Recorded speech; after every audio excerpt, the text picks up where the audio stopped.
저도 그 주일에 말했던 것처럼 일요일날 저기 일본 가가지고 저기 감기를 옮아왔어요. 그래가지고 그 오늘도 진짜 하루 종일 계속 골골대다가 겨우 이제 몸을 이끌고 나왔는데, 저와 여러분이 또 힘든 상황 가운데 있을지라도 주님 앞에 기도할 때 주님의 뜻이 이 땅 가운데 선포될 줄로 믿습니다. 이 기도회 때도 마찬가지로 제가 한 3번에서 4번 정도 같이 말씀을 전하면서 지금 우리가 무엇을 위해 기도하고 또 어떤 마음으로 주님 앞에 나아가야 하는지에 대해서 같이 나눌 거예요. 저번 첫 번째 기도회 때는 우리가 부흥에 대해서 나눴죠. 그리고 두 번째 기도회 때는 이 나라 이 민족을 위해서 교회의 회복이 일어나야 된다는 것에 대해서 나눴습니다. 그리고 이 세 번째 시간에는 우리가 하나님의 나라가 이 땅 가운데 선포되어지기 위해서 무엇을 준비하고 또 어떤 마음으로 나아가야 하는지에 대해서 중점적으로 같이 나눌 거예요. 그래서 요 세 가지의 시리즈죠. 그러니까 특별 기도회 때마다 했던 부흥에 대한 역사, 그리고 이 부흥을 위해서 교회가 깨어나야 되는 것, 그리고 깨어난 교회가 이 마지막 때 무엇을 준비해야 되는지에 대해서 우리가 이 총선이라는 시간을 놓고 같이 기도하면서 나누는 시간을 가질 겁니다. 여러분, 이 총선 아마 보시는 분들은 알겠지만 제가 저번에도 자세히 좀 나누려고 했는데 이번에는 아마 그럴 기회가 있을 것 같기도 해요. 사실 오늘 제 몸이 너무 아파가지고 차 목사님한테 설교 준비를 했는데 2시간 전에 연락이 오셔서 차 목사님이 저보다 몸이 아프셔서 오지를 못하셨어요. 그래가지고 제가 갑작스럽게 한 여기 나오기 1시간 반 전에 제가 이 자리에 서야 된다는 걸 알고 이 자리에 나왔는데, 그 총선에 대해서도 자세히 나누는 게 너무 중요해요. 근데 자세히 나누지 않아도 뉴스만 조금만 보아도 지금 어떤 상황인지가 너무 우리 마음 가운데 피부로 와닿고 또 정말 마음이 무너져 내리는 소식들이 굉장히 많이 있습니다. 이제는 뭐 좌나 우나 할 것 없고, 물론 우리가 가장 악한 것보다 그것보다 나은 것을 선택해야 하기 때문에 조금 더 성경적 가치관에 가까운 그런 우리가 투표를 해야 돼요. 근데 지금 시대가 어떻게 흘러가고 있습니까? 악을 선하다 말하고 선을 악하다 말하는 시대가 되어버렸죠. 그러니까 선과 악의 개념이요 점점 모호해지기 시작해요. 그러니까 성경적 가치관으로 세워졌던 보수 역시도 그 보수의 정신을 잊어버리기 시작합니다. 자나 우나 할 거 없이 거기에 뭐가 빠졌냐면 진리가 빠졌어요. 그래서 진리가 빠지기 시작하면 그 나라는 제대로 설 수가 없습니다. 제대로 선 나라가 안 되기 시작하면요, 이 제대로 서지 않은 나라를 다스리는 영이 활동하기 시작하는데, 그게 에베소서에서 불순종하는 아들들 가운데 거하는 영이라고 하죠. 근데 이 불순종이라는 것은 진리를 따르지 않는 거거든요. 나의 이 말을 듣고 행하는 자, 이게 순종이지.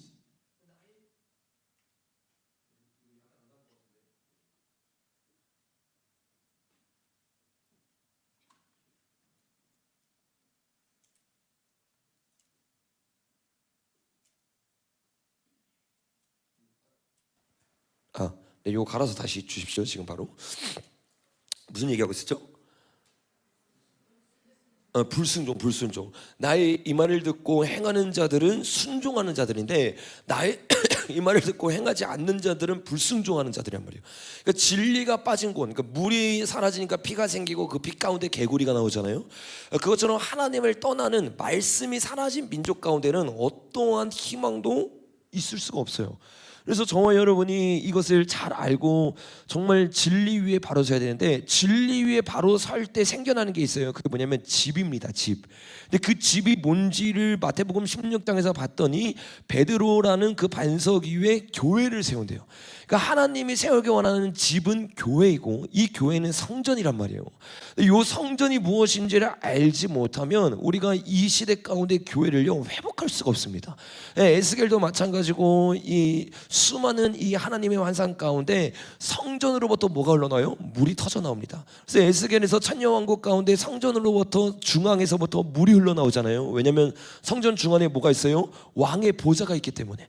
그래서 계시록 22장에서 나는 것처럼 그 보좌로부터 생명의 강이 흘러나오고 그 물이 닿는 곳만 살 수가 있다는 것을 우리가 그동안 배웠습니다.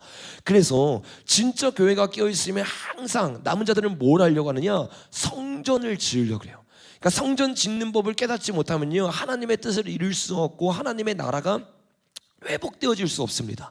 여러분, 남유다가 무너졌어요. 남유다가 무너지고 난 다음에 포로로 잡혀갔던 자들이 가장 먼저 지으려고 했던 것은 나라를 재건하려고 하지 않았어요. 그들이 가장 먼저 했던 건 뭐예요? 성전을 재건하려고 했습니다. 왜요? 그들은 정확하게 알았어요. 나라의 핵심이 뭐냐? 성전인 걸 아는 거야. 이 성전이 회복되지 않으면 하나님의 나라 이스라엘이 다시 회복될 수 없고 우리의 가정과 우리의 삶이 회복될 수 없으면 그들은 정확히 알았습니다. 그래서 하나님의 남은 자들의 모든 그 비전은요, 항상 하나님의 성전을 완성시키는 거였어요. 여러분, 저와 여러분이 이 대한민국 가운데 하나님의 성전을 완성시키는 자들 되길 예수님의 이름으로 축복합니다. 여러분, 이 하나님의 성전을 완성해야 되는데 우리가 흔히 이 성경을 제대로 모르면 착각하는 것이 있어요. 그게 뭐냐면 제3성전이 지어지는 것이 하나님의 성전이 지어지는 것이다 라고 착각을 해요. 여러분, 근데 제가 여러분에게 여러 번 얘기했던 것처럼 제3성전이 지어지는 게 하나님의 성전이 지어지는 게 아니에요. 하나님 뭐라고 말했어요? 육신으로 지어진 성전을 보고 무너뜨리라고 했어요. 그리고 내가 3일 만에 다시 짓겠다고 했는데 그 3일이 뭐예요? 예수님이 십자가에 달리시고 부활하는 사건을 말하는 거예요. 그러니까 예수님이 부활하심으로 말미암아 어떤 일이 일어났어요? 이 땅에 하나님의 나라가 공생애를 시작으로 침노하여 내려왔고 예수님의 십자가 사건으로 말미암아 어떻게 해요? 하나님의 기초돌이 지어지기 시작했어요. 그리고 에베소서 2장에서 말한 것처럼 하나님의 성전이 하나님의 나라의 완성이 되기 전까지 어떻게 해요? 계속 자라나고 있습니다. 그래서 마태복음 13장에서 천국 비유를 통해서 주님이 말했던 것처럼 천국은 마치 밭에 감춰진 보화 같다고도 말하고 씨가 심겨진 것이라고 말해요. 근데 그 씨가 심겨졌을 때 어떻게 해요? 그 씨가요 자라나기 시작합니다. 그 지금은 어떤 상황이냐? 이미와 아직이라는 그 사이에 살고 있는 이 시대 가운데 하나님의 나라가 은밀하게 자라나고 있어요. 이 하나님의 나라를 우리가 천국이라고 했고 이것이 왕국이라고 했는데 이 왕국을 성경에서 또 다른 두 글자로 표현합니다. 그게 뭐냐면 비밀이라고 말해요. 그래서 천국의 비밀, 이게 왕국의 비밀이거든요. 그래서 비밀이란 단어가 항상 제가 저번 주에 나눴던 것처럼 왕국에 대항할 때만 비밀이란 단어가 써요. 근데 이 왕국이 보이지 않는 왕국이 두 가지의 나라가 있다고 했어요. 그 나라가 여러분 뭐예요? 우리 눈에 보이는 육신의 일이 아니라 영적 전쟁이 혈과 육의 전쟁이 아닌 전쟁이 일어나는데 그 전쟁 가운데 하나님의 백성과 누가 싸워요? 하늘의 공중권세 잡은 자. 이 공중권세 잡은 자가 누구냐면 요한복음 8장에서 말하는 거짓의 아비입니다. 이 거짓의 아비가 스가랴서에서 말한 것처럼 에바 속에 탄 여인이 어디로 가요? 시돈 땅. 이 신할 땅이었던 그 바벨론 땅에 가가지고 어떻게 해요? 다시 바벨론을 건설하기 위해서 그들이 가고 있는 거야. 근데 많은 사람들이 이거를 깨닫지 못합니다. 왜 못 깨닫느냐? 나눴었는데 한번 다시 보겠습니다. 계시록 17장이에요. 자, 오늘 설교 중에 기침을 좀 하더라도 이해해 주세요. 이게 기침이 계속 나와가지고 17장에 갔더니 큰 음녀가 나오는데 큰 음녀의 심판의 시즌이에요. 큰 음녀의 심판의 시즌이라는 것은 이미 바벨론 시스템이 완성되고 나서 영원한 시스템 가운데 들어갈 거라고 착각하는 그 순간 주님이 그들에게 심판을 내리시는 거죠. 그 도시가 이미 완성된 거예요. 근데 그 왕국에 대해서 5절에 보니까 이렇게 말하죠. 그의 이마에 이름이 기록되었으니 비밀이라 큰 바벨론이라 땅의 음녀들과 가증한 것들의 어미라라고 말해요. 그러니까 이게 바벨론에 대해서 말하고 있는데 바벨론은 특징이 뭐냐면 큰 음녀의 어미래요. 근데 큰 음녀의 어미이자 바벨론이 뭐냐? 비밀이라는 거야. 그러니까 바벨론의 왕국이 어떻게 만들어지고 있어요? 우리의 눈에 보이게 만들어지는 것이 아니라 우리가 그동안 나눴던 것처럼 어떻게 합니까? 보이지 않는 영역에서 세계를 통합하기 시작해. 세계로 하나로 만들기 시작해. 근데 이것이 여러분 굉장히 오래전부터 이루어져 오고 있고 세계를 통합하고 하나로 만들려는 세력들이 언제부터? 아주 오래전부터 특별히 17장을 보니까 이렇게 말하죠. 17장 7절을 보니까 천사가 이르되 왜 이것을 놀랍게 여기느냐? 내가 여자와 그가 탄 7머리와 10뿔 가진 짐승의 비밀을 내게 이르리라 라고 말해요. 비밀을 왕국으로 바꾸면 뭐예요? 10뿔 가진 짐승의 왕국을 내게 알릴 거다. 그들이 언제부터 이 왕국을 만들려고 했는지 내가 너한테 이제 알려줄게 하면서 8절부터 계속 얘기를 하죠. 9절에 보니까 이렇게 말합니다. 지혜 있는 뜻이 여기 있으니 이제 해석을 해주기 시작하는 거죠. 그 7머리와 10뿔이 있었잖아요. 여자가 앉은 7산이래요. 여자가 어디에 앉아 있느냐? 자, 우리가 먼저 15절 한번 1절 한번 보겠습니다. 1절.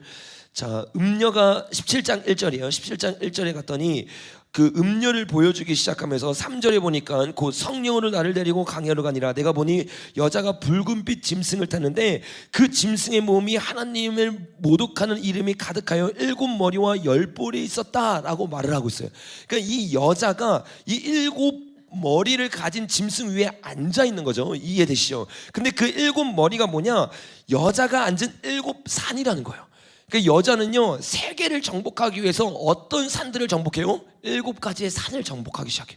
그러니까 이 영역들이 지금 다 이미 어떻게 해요? 뺏겨버린 거예요. 교육, 정치, 문화 등등등 해서 7가지의 문화들이 다 뺏겨버리기 시작하니까 세상 사람들이 어떻게 해요? 눈과 귀, 보고 듣는 모든 것이 통제하에 들어가는데 통제인지도 모르고 속는 일 가운데 일어나기 시작하는 거야. 근데 이런 일들을 이 적그리스도가 언제부터 개혁했느냐? 10절에 보니까 또 7왕은 왕이라 5은 망하였고 하나는 있고, 그 5이 뭐였다는 거예요, 여러분? 대제국을 만들려고 했던, 전 세계를 통합하려고 했던 첫 번째 누구? 애굽, 아수르, 바벨론, 메데아 바사, 그 다음에 뭐예요? 헬라, 그 다음에 로마. 로마는 뭐래요? 여기 전에 10절에 보니까 또 7왕이라 5은 망했는데 하나, 6번째는 있대요. 이게 로마 시대죠. 다른 하나는 아직 이르지 않았으니 이게 적그리스도 시대예요. 그러니까 적그리스도는요, 마지막 7년 대환란이 시작될 때 움직였던 게 아니에요. 이미 그 전부터 세상 왕은 어떻게 해요? 충동하기 시작해서 애굽 왕으로 하여금 어떻게 해요? 이 땅을 다스리고 이스라엘 백성을 다스리기 위해서 출애굽 시대 때부터요, 그들은요, 하나님의 일이 아닌 자기가 세상을 정복하기 위해서 하나님의 사람들과 싸우기 시작했다는 거예요. 그래서 저와 여러분이 제대로 깨달아야 되는 것은 굉장히 사단의 역사가 얼마나 깊고 얼마나 치밀하게 준비되어 가고 있었는가를 알아야 돼요. 지금도 여러분, 그때가 언제인지 모르지만 이미 로마가 지나고 나서부터, 로마로부터 이제 누가 나왔다고 했어요? 로마가 철이라고 했잖아요. 철로부터 10가지 나요. 철과 진흙이라고 했죠. 이게 뭐예요? 교황청이잖아요. 교황청이요, 여러분 어떻게 해요? 1517년 종교개혁이 일어날 때 그들을 무너뜨리기 위해서 예수의 때부터, 그때부터 계속해서 세상을 다시 장악하기 위해서 돈을 잡기 시작하고, 잘못된 정치 지도자들을 어떻게 해요? 예수님을 따르려는 정치 지도자를 숙청하기 시작하고, 지도자를 길러서 각 나라에 포진시키기 시작해요. 이런 일들을 통해서 계속해서 적그리스도의 나라가 우리가 모르는 사이에 확장되기 시작하는 거예요. 근데 이 비밀이었던 나라가 어느 순간 딱 드러납니까? 계시록 13장에 가니까 이제는 이 짐승들이 비밀로 숨어 있는 것이 아니라 어떻게 합니까? 대놓고 드러내기 시작해요. 4절에 보니까 용이 짐승에게 권세를 주므로 용께 경배하며 짐승에게 경배하며 이르되 누가 이 짐승과 같으냐? 누가 능히 이와 더불어 싸우리요 하더라.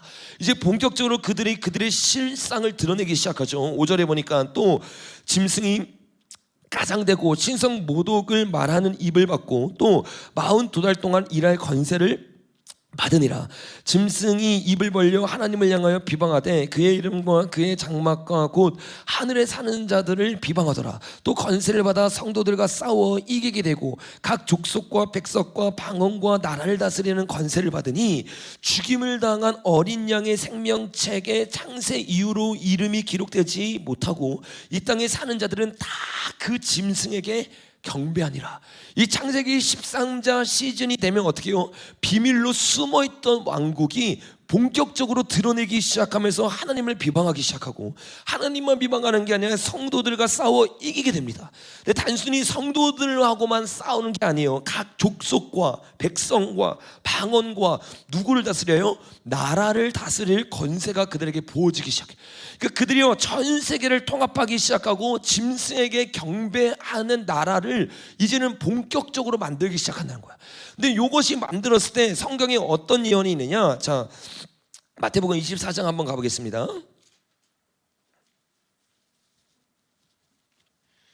마태복음 24장에 가니까 예수님이 예언을 하시는데 그 예언을 하시면서 한 선지자의 이야기를 꺼냅니다. 이게 15절인데 그러므로 너희가 선지자 다니엘이 말한 바, 다니엘이 어떤 예언을 했냐면 멸망에 가증한 것이 거룩한 곳에 선 것을 보거든. 멸망에 가증한 것이 어디에 서게 된대요? 거룩한 곳, 성전에 서는 일이 일어나게 될 거라는 거야. 그래가지고 우리가 마지막 때가 일어나기 전에 무엇을 알 수 있어요? 예루살렘의 성전이 다시 한번 지어진다는 것을 이 예언을 통해서 알 수 있는 거예요. 그러니까 이 예언을 보면 여러분 어떤 것을 우리가 알 수 있느냐? 성전이 유대인이 기다리는 메시아를 위해서 그들이 다시 한번 성전을 건축하기 시작한다는 거예요. 그게 흔히 우리가 말하는 제3성전입니다. 근데 그 3성전이 생기고 유대인들이 섬기게 될 하나님이 누가 되느냐? 적그리스도가 된다는 거예요. 그래서 이스라엘은요 굉장히 중요한 나라고 남은 자들이 모여있는 나라임에 동시에 적그리스도가 마지막 날 수도로 삼는 나라가 이스라엘이 되는 거예요. 그 이스라엘은 굉장히 이 하나님의 역사에서도 굉장히 중요합니다.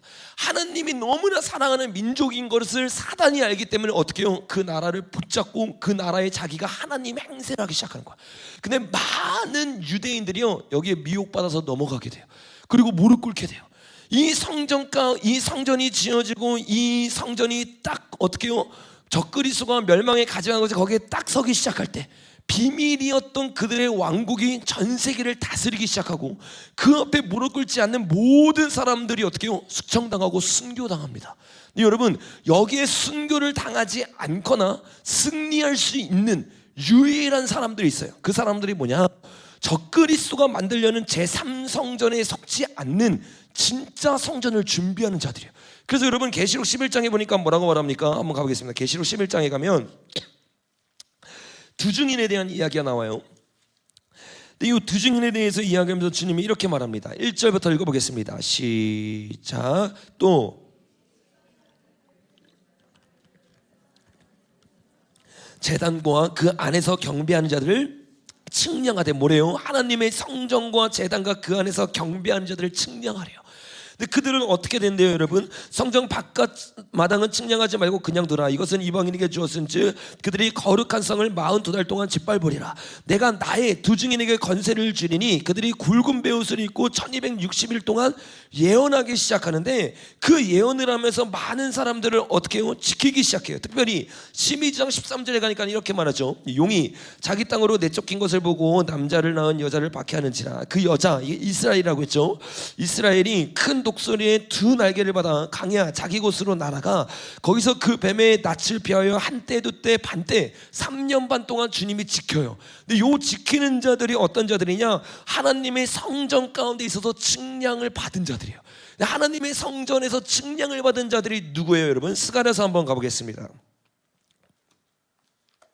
스가랴서에 가면 요 예언들이 자세히 나오잖아요. 특별히 그 측량에 대해서 얘기하면서 2장에서 이렇게 이야기를 합니다. 또 내가 또 눈을 들어본즉 한 사람이 측량줄을 찾고 있대요.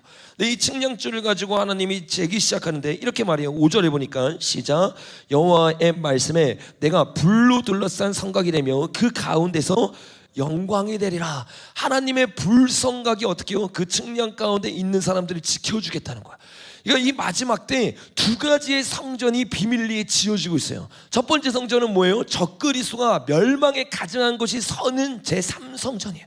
수많은 사람들 좌파우파할 것 없이 어떻게 해요? 말씀이 빠지고 진리가 빠지기 시작하면요 결국엔 다 희석되기 시작할 거예요. 보수의 정신, 여러분 지금은 보수의 정신이 아니에요. 보수 안 해도 차별금지법을 통과시키겠다. 이게 여러분 말이 되는 소리예요 지금.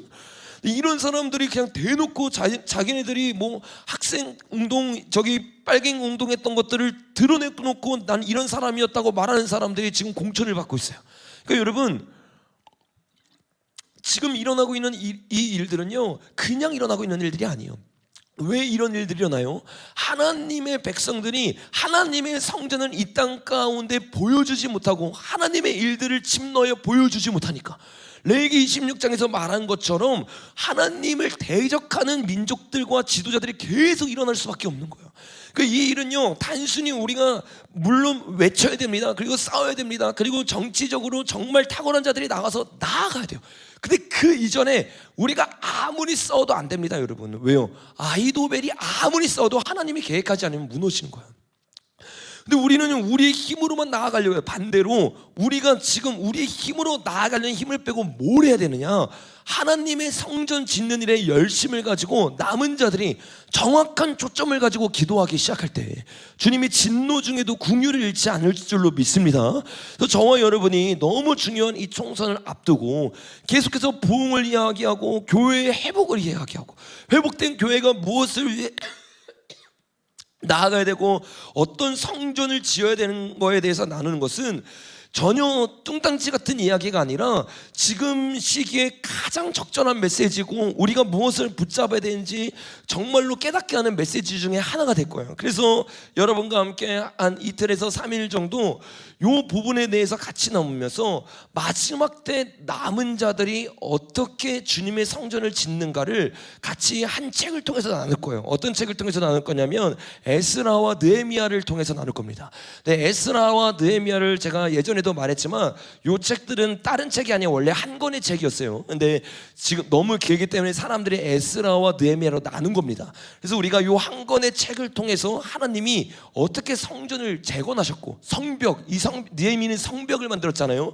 근데 스가랴서 보니까 이 성벽이 뭐래요? 불성곽이래. 불성곽. 하나님의 성전 안에 들어가면서 불성곽으로 지킴을 받는 그런 나라와 민족이 되고 하나님의 성전을 이 땅 가운데 회복시킬 수 있는 것은 오직 남은 자들이에요. 그래서 우리가 어떻게 이 시간에 그 남은 자가 될 수 있는지를 여러분과 함께 같이 나눌 거예요.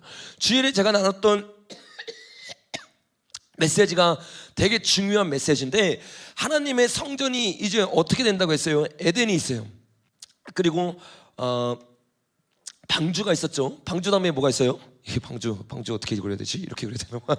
방주가 있고, 방주가 성전이라고 했죠. 근데 방주 다음에 주님이 모세를 통해서 성막을 만들고, 성막 다음에 여러분 뭐가 있어요? 가나안 땅이 있죠. 이 가나안 땅을 통해서 주님이 이 동쪽으로 들어가라고 얘기했어요. 그 다음에 우리가 아는 다윗 장막이 있고 성전이 있고 천년왕국이 있는 겁니다. 근데 이 천년왕국 가운데 주님이 임하실 때 천년왕국의 성전은 뭐냐, 이 개념을 잘 이해해야 돼요. 원래는 주님이 요 가나안 땅이 성전이라고 했는데, 이제 주님이 우리가 마지막 찬양했던 것처럼 그날의 열방의 왕으로 주님이 다시 오신단 말이에요. 그래서 주님이 열방을 통치하기 위해 오기 때문에 이제는 주님의 성전이 뭐가 되느냐, 이스라엘이 주님의 성전이 아니라 이건 수도가 되고, 요 수도를 핵심, 지성소를 핵심으로 해서 어떻게 해요? 열방 자체가 뭐가 되는 거예요? 하나님의 성전이 되는 거예요. 그러니까 이 하나님의 성전을 지금 열방에 남은 하나님의 백성들이 각자 디아스포라로 다 퍼져 있잖아요. 각자의 자리에서 그 영역에 맞는 일들을 해나가기 시작해야 돼요. 근데 가장 이 일이 어디서부터 일어난다고 했어요? 동쪽에서부터 일어났죠. 왜? 이 동쪽에 문이 열려야 되거든. 하나님의 문이 여러분 항상 어디에 있다고 했어요? 동쪽에 있다고 했어요. 그래서 주님의 일의 시작이 이 동쪽으로부터 문드나 머리들어라고 말하잖아요. 이 문드나 머리들어라는 말이 동쪽, 특별히 일본과 한국에서 부흥의 시작으로부터 열리기 시작하고, 이 열려진 일을 통해서 하나님이 어떻게 해요? 서진하기 시작하는 거예요. 중국을 통해 북한 지하교회를 통해 계속 서진하기 시작하면서 어디로 가느냐, 이 이스라엘을 깨우고, 이 이스라엘을 깨우기 시작하면서 하나님의 역사가 일어나면서 마지막 아마겟돈 전쟁을 주님이 승리하면서 어떻게 해요? 이 땅을 주님이 다스리기 시작한 거야. 그래서 저와 여러분이 지금 이 하나님의 성전을 어떻게 회복할 수 있는가에 대해서 배우고 알고 여기에 초점을 맞춰서 기도해야 된다는 거야. 여러분, 하나님의 나라가, 하나님의 성전이 세워지기 전에 우리가 알아야 될 것은, 성전이 세워진다는 것은 무슨 말이에요? 성전이 무너졌다는 거거든요. 그 왜 성전이 무너졌는지를 알아야 이 성전을 어떻게 다시 세울 수 있는지도 우리가 알 수 있어요. 제가 여러분에게 나눴던 것처럼 이 1050년, BC 1050년이죠. 이때 사울이 왕이 되기 시작하면서 왕국이 시작됩니다. 그러면서 3명의 왕이 40년씩 다스리기 시작하면서 931년에 북이스라엘과 남유다로 나뉘어진다고 여러분에게 얘기를 나눴어요. 이 나눠지는 과정을 주님이 보여주면서 722년에 북이스라엘이 무너지기 시작하고, 605년, 그 다음에 597년, 586년에 1차, 2차, 3차 침공을 통해서 북이스라엘뿐만 아니라 남유다도 완전히 무너진 것에 대해서 나눴어요. 이 남유다가 무너지면서 여러분, 무너진 이유를 우리가 예레미야와 역대하를 통해서 자세히 보았어요. 역대하 36장에 보니까 뭐라고 말했어요? 70년 동안, 예레미야가 예언한 70년 동안 이 일이 날 건데, 왜 70년이냐? 역대하 36장에서 뭐라고 말합니까? 안식년을 너희가 지키지 않았기 때문에, 안식년을 기준으로 해서 70년 동안 안식년을 지키게 할 거다. 그래서 1년이 여러분 뭐였던 거예요? 안식년, 7이었던 거예요.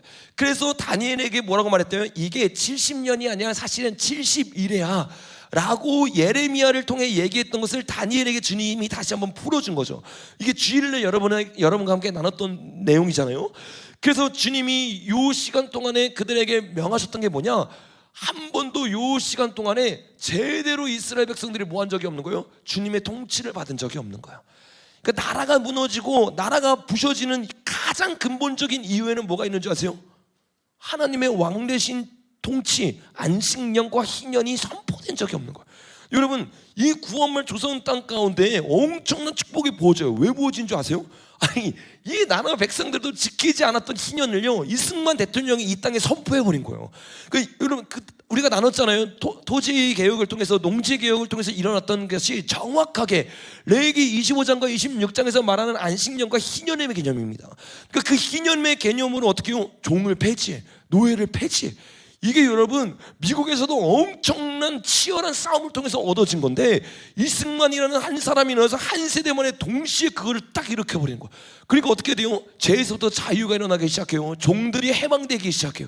진짜 말 그대로 레위기 25장에서 말했던 희년법이 대한민국 가운데 선포되기 시작해요. 그 5,000년 역사상 여러분 어떤 일이 있었어요? 온갖 우상이 가득했던 이곳 가운데 하나님의 일들이 선포되기 시작하면서 어떻게 되는 거예요? 우리나라가 엄청난 축복을 받는 나라가 되기 시작하는 거예요. 여러분, 이 나라가 다시 회복할 수 있는 일은 하나님의 왕대심이 이 땅의 통치가 회복되는 것일 줄로 믿습니다. 나라뿐만 아니에요. 저와 여러분의 삶도 마찬가지예요. 우리의 삶에 엄청난 기적이 일어나고 주님의 돌파가 일어나기 위해서는 이 주님의 통치가 여러분의 영 가운데 다시 일어나게 예수님의 이름으로 축복합니다. 근데 이 통치가 일어나지 않았던 이유가 뭐라고 했어요, 여러분? 온갖 우상이, 예레미야 2장과 3장에서 우리가 살펴봤던 것처럼 눈을 들어서 산을 보라는 거예요. 눈을 들어서 들을 보라는 거예요. 들과 산 가운데 온갖 주상이 가득해. 온갖 우상이 가득해. 돈일 수도 있고 명예일 수도 있고 권력일 수도 있고, 그것을 섬기기 시작하니까 어떻게 돼요? 하나님이 설 자리가 없는 거예요. 온 땅 가운데 하나님이 아니라 죄가 가득해. 저와 여러분의 삶 가운데도 이런 죄들이 얼룩져 있다면, 오늘 저와 여러분이 나라와 민족을 먼저 기도하는 게 아니에요. 남은 자들이 깨끗해질 때 주님이 그 남은 자가 밟는 나라를 살릴 줄로 믿습니다. 여러분, 이런 하나님이 말한 것처럼 이 수많은 시간 동안에 이들이 주님을 따르지 않았기 때문에 주님이 그들을 치기 시작해요. 근데 그들을 치면서 605년에 1차 포로로 잡혀갔던 사람이 있다고 했다는데, 그게 누구라고 했어요? 다니엘이라고 했어요. 다니엘서에 보니까 이때 다니엘이 여러분 10대였어요? 20대였어요? 30대였어요? 10대 때 주님 앞에 들어갔어요. 597년에 잡혀갔던 사람이 있다고 했는데 누구라고 했어요? 에스겔. 요 에스겔이 여호와긴이 잡혀갈 때 같이 잡혀갔잖아요. 그때 나이가 몇이라고 말하고 있습니까? 에스겔서 한번 가보겠습니다. 에스겔서 1장.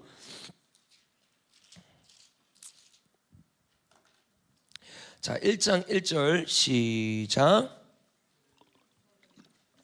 1장 1절 시작. 30째 해 넷째 달 초닷새 내가 그발강가로 사로잡혀 간 자 중에 있을 때 하늘이 열리며 하나님의 모습이 내게 보이니, 30해째, 30해가 뭐냐, 30살이 됐던 해인 거예요. 30살.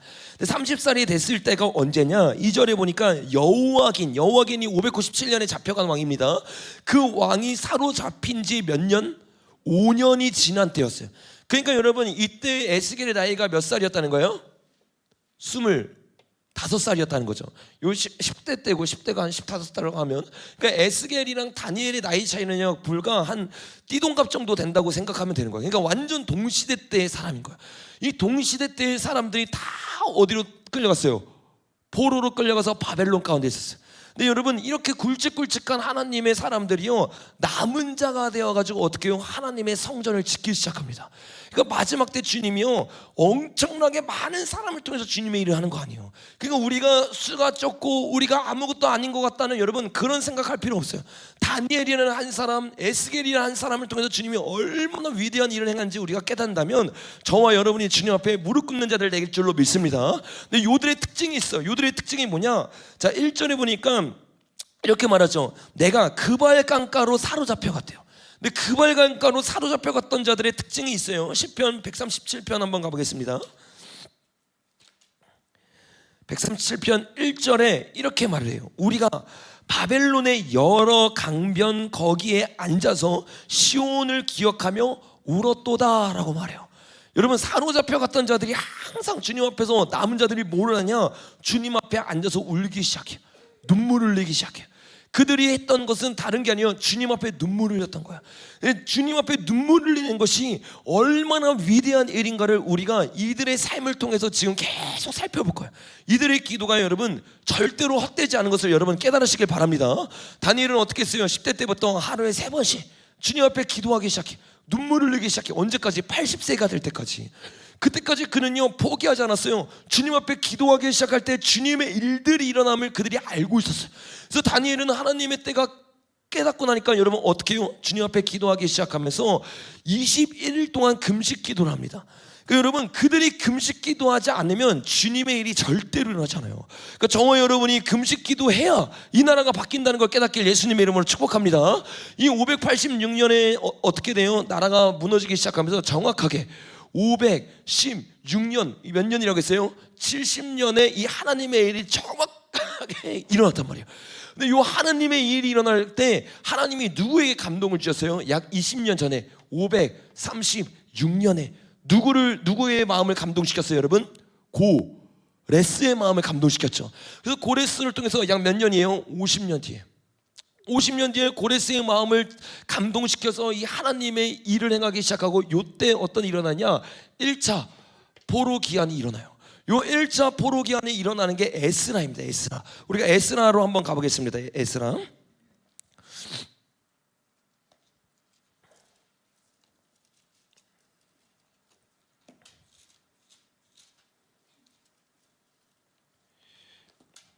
에스라 1장 한번 볼까요? 1장 1절을 보니까 이렇게 말합니다. 시작. 바사왕 고레스의 원년에 여호와께서 예리암의 입을 통하여 하신 말씀을 이루게 하시려고 바사왕 고레스의 마음을 감동시키매 그가 온 나라에 공포하고 또 하고 조서도 내려 이르되 바사왕 고레스는 말하노니 하늘의 하나님 여호와께서 세상 모든 나라를 내게 주셨고 나에게 명령하사 유다 예루살렘의 성전을 건축하라 하셨나니 이스라엘 하나님은 참심이라. 너희 중에 그의 백성된 자는 다 유다 예루살렘으로 올라가서 이스라엘 하나님 여호와의 성전을 건축하라. 그는 예루살렘에 계신 하나님이시라. 그 남아있는 백성이 어느 곳에 머물러 살든지 그곳 사람들이 마땅히 은과 금과 그 밖의 물건과 짐승으로 도와주고 그 외에도 예루살렘에 세울 하나님의 성전을 위하여 드리게 할지니라 하였더라. 여러분 고레스의 마음을 주님이 감동시켜서 어떻게 해요? 세상 사람을 감동시켜서 하나님의 백성을 도와주게 만듭니다. 이게 하나님의 일이에요. 그래서 여러분 애굽 백성이 출애굽할 때 어떻게 했습니까? 귀고리를 이스라엘 백성들에게 주기 시작해요. 그들이 갈 때 필요한 모든 것들을 세상 사람들이 어떻게 해요? 도와주기 시작해요. 우리가 에스겔과 이사야에서 나는 것처럼 시돈과 두로가 모았던 모든 돈을 가지고 누가 사용해요? 하나님의 백성이 사용해요. 그 여러분 이 하나님의 백성이 이 하나님의 뜻을 이루기 위해서 해야 되는 일은 딱 한 가지요. 기도입니다. 왜 기도인지를 제가 이제 자세히 나눌게요. 우리가 여기에 굉장히 큰 비하인드가 숨어 있는데 고레스의 마음이 왜 바뀌었는지를 우리가 이해를 해야 돼요. 그걸 좀 이따 나누도록 하고 고레스가 이렇게 성전을 짓도록 허락해서 536년부터 공사가 시작됐는데 이 공사가 무려 몇 년 동안 진행됐어요? 20년인데 특별히 16년 동안 이 공사가 진척이 되지 않아요. 왜 진척이 되지 않냐? 하나님의 성전이 지어지는 것을요 사단이 가만히 있습니까? 가만히 있지 않습니까? 절대로 가만히 있지 않아요. 하나님이 성전을 짓는 것이 우리의 비전이라고 깨닫는 이스라엘 백성이 일어난다면 사단은 온 인류에서 딱 타겟을 그쪽으로만 향합니다. 왜? 하나님의 성전이 지어지는 순간 음부의 권세를 이기는 집이 생겨나니까. 이 집이 뭐예요? 교회라고 했고 이 집이 만민이 기도하는 집이라고 했잖아요. 그 만민이 기도하는 집이 생겨나기 시작하는 순간부터 사단의 계획이 뒤틀려지는 거예요. 그러니까 사단이 항상 이 성전 짓는 것을 비전 갖는 사람들을 공격하기 시작해요. 특별히 여러분 이 성전을 짓고자 했던 사람들이 누구예요? 5절에 보니까 이렇게 말합니다. 시작. 이에 유다와 베냐민 족장들과 제사장들과 레위 사람들과 그 마음이 하나님께 감동을 받고 올라가서 예루살렘에 여호와의 성전을 건축하고자 하는 자가 다 일어나네. 여러분 이들은요 70년 동안 포로로 잡혀 있었어요. 근데 그들의 영성이 해이해졌었어요? 안 해이해졌었어요. 왜요? 주님 앞에 신앙생활을 계속 기도하며 지키고 있었어요. 영을 깨우고 있었어요. 그 영을 깨우고 있으니까 내가 편안하게 살 수 있는 바벨론을 놔두고 어떻게 해요? 다 일어나서 여호와의 성전을 짓겠다고 인생을 걸기 시작해요. 이 마지막 때도 마찬가지예요. 시대를 분별해서 나를 위해 사는 자가 아니라 하나님의 때가 됐을 때 그 때를 분별하고 일어날 수 있는 자들이 되길 예수님의 이름으로 축복합니다. 하나님이 감동을 주실 때 그 감동을 들을 수 있는 사람은요, 깨어있는 교회예요. 그래서 주님이 교회들에게 뭐라요? 성령이 교회에게 하는 말씀을 들을지어다. 이 감동이 오는데 감동을 들을 수 없는 교회들이 허다합니다. 왜요? 들어도 듣지 못해, 보아도 보지 못해, 기도하지 않기 때문에, 주님 앞에 무릎 꿇지 않기 때문에. 여러분, 하나님의 음성을 들을 수 있기를 예수님의 이름으로 축복합니다. 이 하나님의 음성을 듣는 자들이 일어나서 주님 앞에 나아가기 시작해요. 그래서 2장에 보니까 이렇게 말해요. 옛적에 바벨론 왕 느부갓네살에게 사로잡혀 바벨론으로 갔던 자들의 자손 중에 노임을 받고 예루살렘과 유다 도로 돌아와 자기 각기 각자 성읍으로 돌아간 자, 곧 스룹바벨과 예시야와 느헤미야와 스라야와 쭉쭉쭉쭉 해서 이스라엘의 명수는 이러하니 하면서 2장에서 그들의 명수와 명단을 보여주기 시작합니다. 이들은 누구라고 했어요? 2세들이에요. 2세. 각자 사로잡혀 갔던 자들의 자손들 중에 라고 말하죠. 이미 그곳에서 자리를 잡고 편안하게 살 수 있는 귀족들이었어요, 이들은. 그래서 바벨론 시스템 뭐였어요? 귀족들을 사로잡혀서 다시 한번 교육을 시켜서 그들을 이용해서 하나님 자신의 일들을 이루려고 했던 자들이잖아요. 근데 이들이요, 2세가 돼가지고 바벨론 교육을 철저하게 받고 바벨론의 통치를 따라야 되는데요, 이들은 바벨론의 통치를 따르지 않아요. 왜요? 신앙 가운데 하나님의 교육과 하나님의 말씀으로 철저하게 무장되어 있는 거예요. 여러분, 이 세상에 엎드린 자가 아니라 말씀과 기도로 무장되길 예수님의 이름으로 축복합니다. 그 자들이 2장에서 명단이 쭉 나누고 나서 이들이 주님 앞으로 돌아와서 70절에 보니까 이렇게 말합니다. 이스라엘 무리도 각자 성읍으로 돌아가서 살기 시작했어요. 이제 예루살렘으로 돌아온 거죠. 예루살렘에 돌아와서 이들이 가장 먼저 뭐를 하느냐, 1절 읽어보겠습니다. 시작. 이스라엘 자손이 각자의 성읍에 살았더니 7번째 달에 이르러 일제히 예루살렘에 모인지라. 7월에 모인 거예요.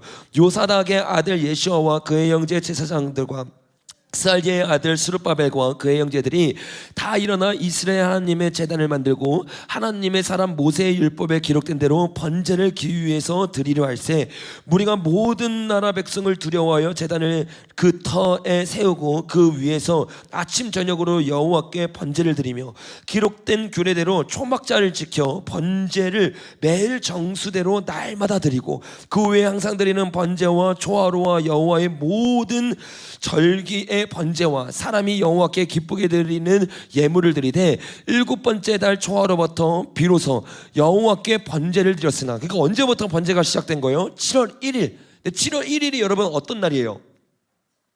나팔절이죠. 나팔절. 7월 1일이 나팔절이고 7월 15일이 뭐라고 했죠? 조막절. 7월 10일은 대속제일. 그러니까 요 절기 때 나팔절 때부터 새로운 일들이 일어나면서 어떻게 돼요? 그들이 하나님 앞에 예배를 드리기 시작한 거야. 그러니까 여러분, 우리가요 성전을 짓기 위해서 가장 먼저 회복해야 되는 건 뭐예요? 예배의 회복입니다. 예배 회복. 예배가 회복되지 않으면요 나라가 회복될 수가 없어요. 그들은 나라를 회복하기 위해서 성전을 회복하려고 했고, 이 성전을 회복하기 위해서 그가 가장 먼저 회복했던 거는 예배의 회복이에요. 여러분, 예배 회복에 일어나서 그 성전을 완성하길 예수님의 이름으로 축복합니다. 그들이 예배를 드리기 시작하면서 예배 때 받았던 그 은혜를 가지고 8절부터 어떻게 하기 시작해요? 성전을 건축하기 시작해요. 하나님의 비전을 가지고 성전 건축하는 그 영광스러운 일들이 일어난 거죠. 이게 여러분 뭐예요? 교회가 시작된 거예요. 교회가, 하나님이 피로 사신 교회가 하나님의 말씀을 붙잡고 어떻게 해요? 예배 드리면서 회개했어요. 회심했어요. 그래서 에베소서 2장에서 말하는 것처럼 어떻게 합니까? 하나님의 성전으로 그들이 연합되어서 지어져 가는 거예요. 근데 이 지어져 갈 때 이 모습을 가장 싫어하고 방해하는 게 사단이에요. 그러니까 사단은요, 교회가 일어나고 한 사람이 일어나 기도하고 주님을 찾고 주님의 신부로, 성전이 주님의 신부이거든요. 그래서 잠깐 한번 여기 다시 돌아올 거예요. 계시록 22장 한번 가보겠습니다. 21장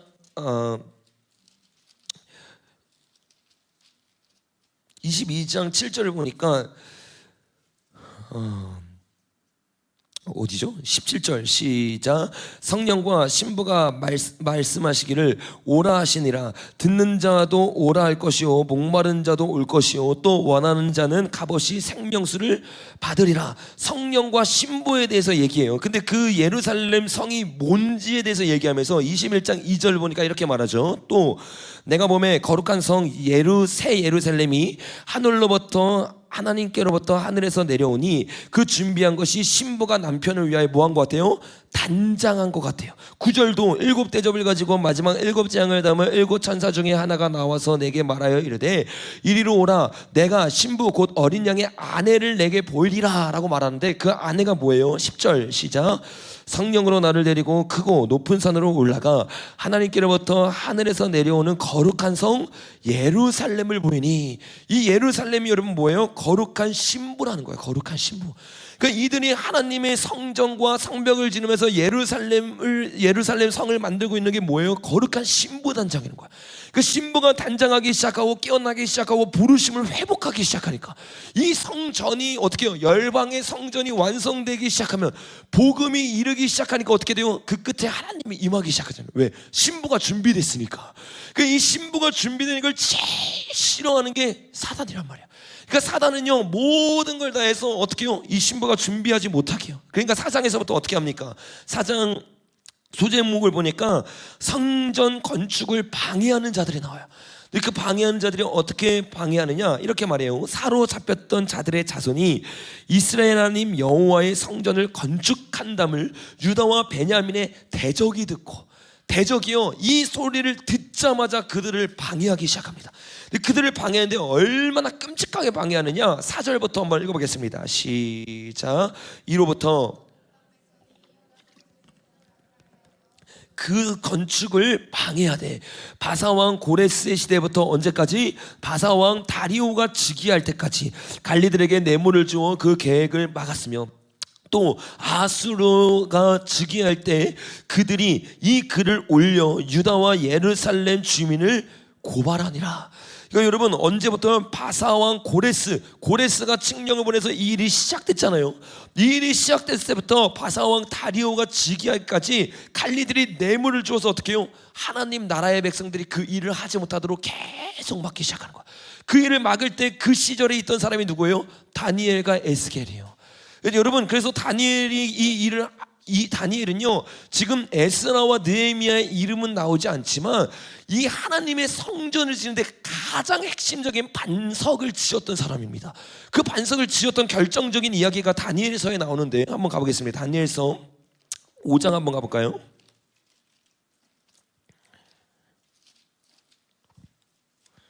여러분 성경 공부하면 재밌죠? 재밌나요? 네. 우리 신학교 시작하면 그 교수님들도 가르치지만 우리 좀 여기 서울에서 하는 신학교는 조금 빡세게 해서 제 그 강의까지 다 넣을 거거든요. 그래서 정말 우리가 창세기부터 요한계시까지 하나하나 그동안 설교 때는 제가 약간 은혜를 나누기 위해서 더 그 은혜에 포커스를 맞춘 것들만 여러분에게 이렇게 보여주잖아요. 근데 사실 더 자세하고 더 많은 내용들이 있는데 그 내용들을 우리가 같이 나누다 보면 그 은혜 받는 건 아니지만 굉장히 그 깊은 주님의 마음을 느낄 수 있는 것들이 이 구약 성경입니다. 그래서 그 시간들에 이것들을 우리가 같이 나눌 건데 특별히 다니엘서를 보면 지금 에스라와 어떻게 연결되는지가 나와요. 그게 6장에 나오는데 6장에 보니까 누가 나오냐면 다리오가 자기 뜻대로 고관 120명을 세워 전국을 통치하던 시대. 그러니까 다리오가 여러분 어떤 사람이냐면 5장 30절 보니까 그날 밤에 갈대아 왕이 바벨론이거든요. 바벨론의 마지막 왕이 누구냐면 베사살이에요. 이 베사살이 어떻게 해요? 죽임을 당해요. 죽임을 당해서 메대가 여러분 뭐예요? 바벨론 다음에 세워진 나라가 뭐예요? 메대와 바사, 이게 페르시아잖아요. 페르시아가 세워질 때까지, 그러니까 바벨론 느부갓네살 때부터 다니엘이 어떻게 해요? 끌려와서 바벨론이 무너질 때까지 계속 있다가 어떻게 해요? 이 536년에 바벨론이 538년과 539년에 바벨론이 무너지거든요. 그때 첫 번째 왕이 누구냐면 이 고레스가 아니라 고레스 앞에 다리오라는 왕이 있습니다. 그러니까 다리오가 한 3명 정도 있어요. 이 첫 번째 다리오입니다. 다리오 1세가 어떻게 해요? 이 베사사를 죽이고 왕이 되는데 이때 다리오의 나이가 몇 살이라고 해요? 31절에 보니까 62세더라. 라고 말을 해요. 그 62세 때 다니엘은 여러분 이미 나이가 훌쩍 들었죠. 나이가 굉장히 많이 들어가지고 총리를 하는 나이예요. 특별히 다리오가요 6장 1절을 보니까 고관 120명을 세워서 전국을 통치하는데 그 고관들 위에 총리를 세우죠. 그 총리가 중에 셋이 있는데 그 중에 한 명이 다니엘이라고 지금 2절에서 이야기하고 있어요. 이 다니엘이 그 총리들 중에서 뛰어냈어요. 3절에 보니까 다니엘이 마음이 민첩하여 총리들과 고관들 위에 뛰어남으로 왕이 그를 세워 전국을 다스리게 하고자 하더라.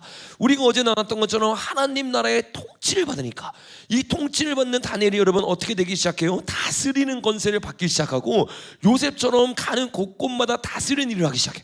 요셉도 총리의 자리에 올라가지고 다스리기 시작하잖아요.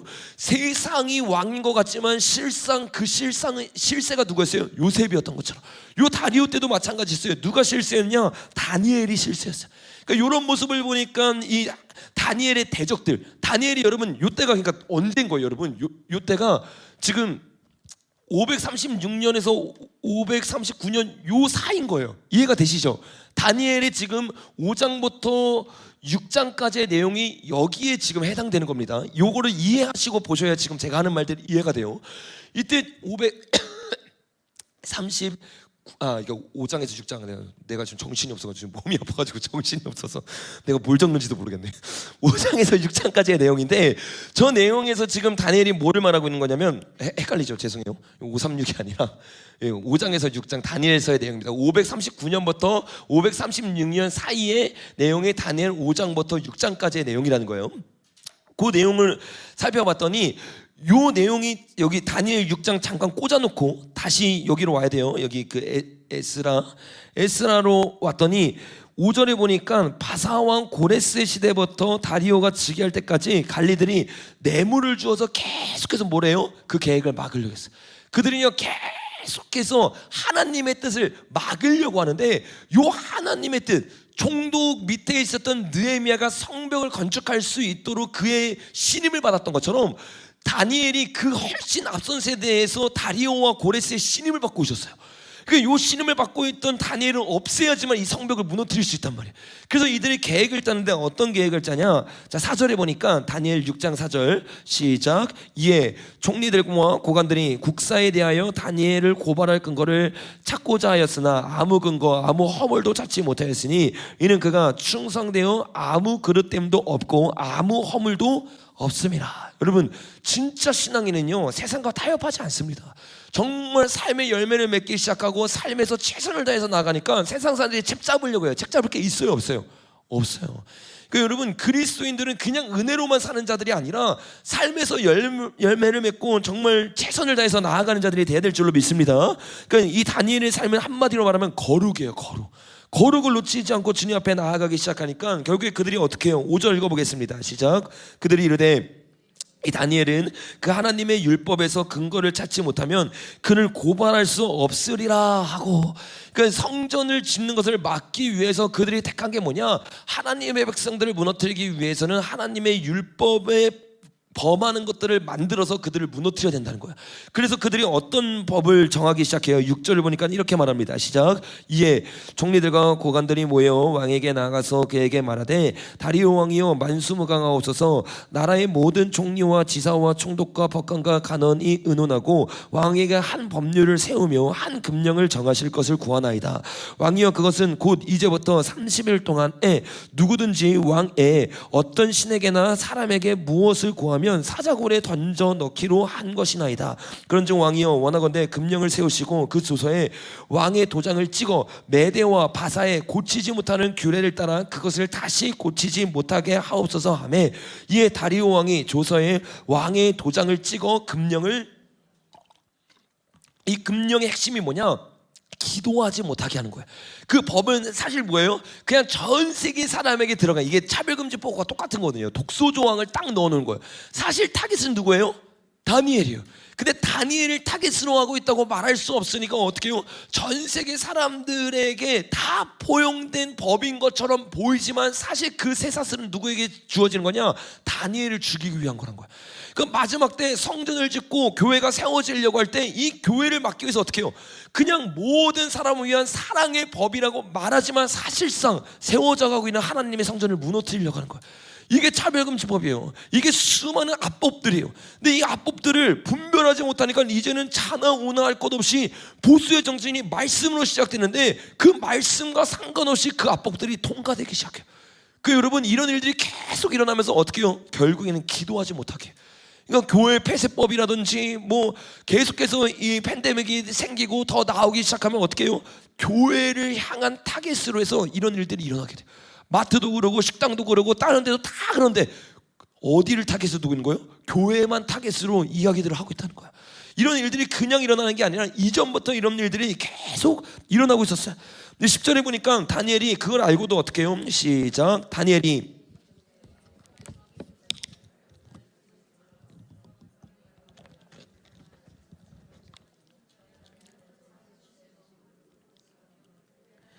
감사하였더라. 아멘. 여러분, 이런 세대가 일어나야 될 줄로 믿습니다. 다니엘은요, 성전을 무너뜨리려는 그들의 계획 가운데 무엇을 선택했어요? 기도를 선택했어요. 그러니까 이 총선 때 이 자리에 무릎 꿇는 여러분의 선택이 탁월한 선택인 거야. 저와 여러분의 나라와 민족을 위해, 또 성전을 재건하기 위해, 여러분의 가정을 구원하기 위해, 여러분의 직장을 회복하기 위해 가장 먼저 해야 되는 거 무릎 꿇는 것일 줄로 믿습니다. 다니엘은요, 그 조서가 찍힌 걸 알고도 그가 먼저 했던 것은 불안해하고 급해하면서 종리로서 이거 막을 수 있거든요. 근데 그거를 먼저 하려고 하는 게 아니라 기도하기 시작하고 무릎 꿇기 시작해. 그러면서 그의 기도 가운데 어떤 기도가 있어요? 하루에 3번씩 주님 앞에 무릎을 꿇는데 그 기도에 뭐가 있어요? 감사가 있어요. 감사가. 여러분, 오늘 저와 여러분의 기도에 그 감사가 있길 예수님의 이름으로 축복합니다. 주님 앞에 감사하기 시작하는데 창문을 어떻게 해요? 열고 두려워하지 않아요. 주님을 경외하기 시작하고 사람을 무서워하지 않습니다. 여러분, 이 마지막 시대 때 저와 여러분이 그냥 숨어서 예배드릴 생각하려면 다니엘의 신앙이 아니에요. 주님은 이 마지막 때 포로로 잡혀갔던 자들, 그 자들을 사로잡혀갔던 자라고 말하잖아요. 그래서 계시록에서 사로잡혀갔던 자들이 돌아오면서 주님 앞에 기도하면서 주님의 뜻을 이루잖아요. 그 사로잡혀갔던 자가 다니엘의 신앙이란 말이에요. 그 여러분, 7년 대환란이나 여러 가지 어떤 상황과 환경이 있더라도 예배드리는 것을 부끄러워하지 않길 예수님의 이름으로 축복합니다.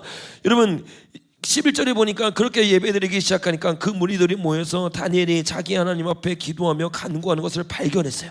12절에 보니까 이에 그들이 나가서 왕의 금령에 관하여 왕께 아뢰되, 왕이요, 왕이 이미 금령에 사자의 도장이 찍어서 이제부터는 30일 동안 누구에게도 전하지 말라고 했는데 다니엘이 죄를 지었습니다. 이 말하니까 이제 다니엘가 이제 아차 싶은 거야. 아, 이 법안이 교회를 무너뜨리는 법안이었구나. 그러니까 이때부터 다리오가 걱정하지만 어떻게 해요? 메대와 바사의 법으로 찍혀진 거는 더 이상 물을 수가 없단 말이에요. 그래서 여러분 16절에 보니까 어떻게 해요? 읽어보겠습니다. 시작. 이에 왕이 명령하며 다니엘을 끌어다가 사자굴에 던져 넣은지라. 왕이 다니엘에게 이르되 내가 항상 섬기는 너희 하나님이 너를 구원하시리라. 여러분, 이 법이요, 결국에는 세상을 통치하는 세상 주관제에 의해서요 확정될 겁니다. 어쩔 수 없어요. 왜? 계시록에 보면 그 흐름이 그렇게 가기 때문에. 근데 그 흐름 가운데 타협하거나 고만고만한 자는 죽임을 당해요. 그러나 정말로 하나님의 믿음으로 말미암아서 그 법과 상관없이 주님의 길을 따르기 시작할 때 뭐라고 말합니까? 내가 항상 섬기는 너희 하나님이 너를 구원하시리라. 여러분, 이 하나님의 구원을 경험하는 저와 여러분 되길 예수님의 이름으로 축복합니다. 여러분, 이 다리오가 어쩔 수 없이 어떻게 합니까? 그를 던져버렸어요. 19장에 보니까 이튿날에 이렇게 말합니다. 왕이 새벽에 일어나 급히 사자굴로 가서 다니엘이 든 굴을 가까이 이르러 슬피 소리질러 다니엘에게 묻되, 살아계신 하나님의 종 다니엘아, 내가 항상 섬기는 내 하나님이 사자들에게 능히 너를 구원하셨느냐 하니, 다니엘이 왕에게 이르되, 왕이여, 원하건대 왕은 만수무강하옵소서. 나의 하나님이 이미 그의 천사를 보내어 사자들의 입을 봉하셨으므로 사자들이 나를 상해하지 못하였사오니 이는 나의 무지함이 그의 앞에 명백함이오며, 또 왕이여, 나는 왕에게 해를 끼치지 아니하였나이다. 세상 사람들은요 교회에게 프레임을 찍기 시작해서 세상에게 어떻게 했다는 거예요? 해악을 끼쳤다고 말하기 시작해요. 그리고 그 교회를 다니고 예배 드리지 못하게 하는 법안들을 만들고 법안을 드리기 시작하면 죄인으로 몰기 시작합니다. 많은 사람들이 타협할 때 다니엘 신앙을 가지고 나아가기 시작하니까 어떻게 해요? 그 복음 가운데 천사가요 그의 삶을 지키기 시작해요. 여러분 이게 7년 대환란을 버티는 방법이에요. 7년 대환란은요 막 겨우겨우 살아나가는 게 아니라요 진짜 하루하루가 스펙타클한 거예요. 원수가 나를 사자굴에 던지고 불목불에 던지는데 거기서 살아나는 기적을 경험하는 거야. 이게 어려운 것 같지만 여러분 생각해보세요. 얼마나 신나는 일이에요. 불가능한 상황 가운데 주님의 능력이 나타나기 시작하는 거야. 여러분 그 위대한 하나님과 동행하길 예수님의 이름으로 축복합니다. 이 하나님과 동행하기 시작하는 그 삶 자체가 뭐가 돼요? 복음이 되는 거야. 그 복음을 누가 들었느냐? 왕이 들었어요. 23절에 보니까 왕이 심히 기뻐서 명하여 다니엘을 굴에서 올리라 하며 그들이 다니엘을 굴에서 올린즉 그의 몸이 조금도 상하지 아니었으니 이는 그가 자신의 하나님을 뭐함이라? 믿음이라. 여러분 이 믿음이 있길 예수님의 이름으로 축복합니다. 이 믿음 때문에 하나님이 전세를 역전시켜요. 24절에 보니까 왕이 말하여 다니엘을 참소한 사람들을 끌어오게 하고 그들의 처자들과 함께 사자굴에 던져넣게 하였더니 그들의 굴바닥에 닿기도 전에 사자들이 곧 그들을 움켜 그 뼈까지 어떻게 해요? 부셔뜨려요. 여러분 원수의 계획은요 원수들이 무너지게 되는 계획이 될 줄로 믿습니다. 그래서 절대로 두려워할 필요가 없어요. 우리가 앞으로 일어나는 세상 가운데 어떤 일이 일어나든지 저와 여러분이 해야 되는 건 딱 하나입니다. 이 기도의 영성을 잊어버리지 않는 것, 예배를 드리고 주님을 찾는 것이 여러분 승리의 비결일 줄로 믿습니다. 이 승리의 비결 가운데 이제 다리오 왕이 이렇게 말합니다. 25절부터 읽어보겠습니다. 시작.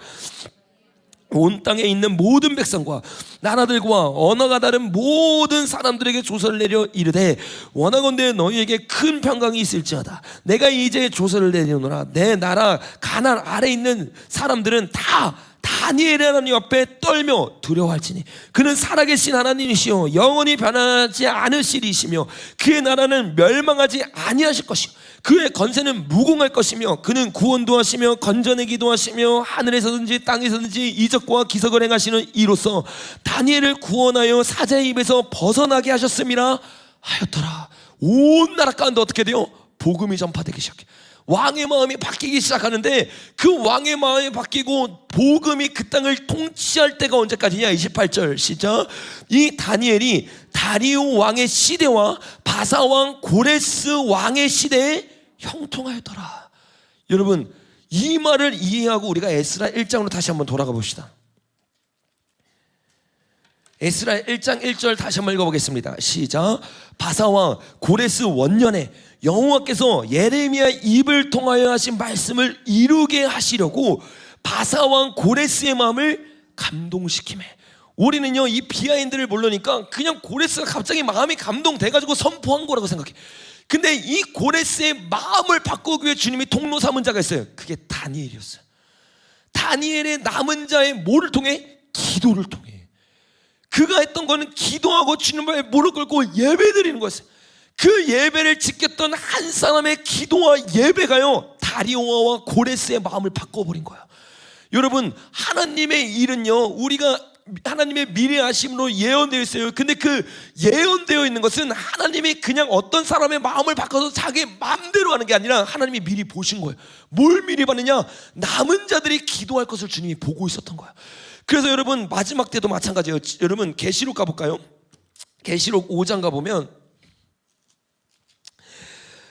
5장이 굉장히 중요한 내용이 잠겨져 있는데 이 일곱인이 떼지면서 이제 마지막 때가 시작되는 두루마기가 열리잖아요. 근데 이 두루마기가 언제 열리느냐? 8절에 보니까 그 두루마기를 취하심에 네 샘물과 24장로들이 그 어린 양 앞에 엎드려 각각 검은고와 향이 가득한 금대접을 가졌으니 이 향은 성도들의 기도니라. 하나님의 일들이 미리 아심으로 이미 예언되어 있어요. 근데 그 예언의 핵심이 뭐냐? 기도하는 자들이 있다는 거야. 이들이 주님 앞에 기도하기 시작할 때 주님이 그 기도를 통해 주님의 일들을 이루시고 그 기도를 통해 그들의 마음을 바꾸시고 일하기 시작했던 거야. 다니엘 시대 때 일어났던 일이 이 계시록 시대 때도 똑같이 일어나고 있는 거야. 여러분 이 마지막 때 정말 주님의 뜻을 알고 기도로 이 나라를 살리는 자들이 되길 예수님의 이름으로 축복합니다. 그러니까 여러분 이 36년에 성전이 시작될 수 있었던 가장 결정적인 이유는 한 사람의 기도예요. 뭐 많은 사람도 아니에요, 여러분. 수천 명, 수백 명의 사람도 아니에요.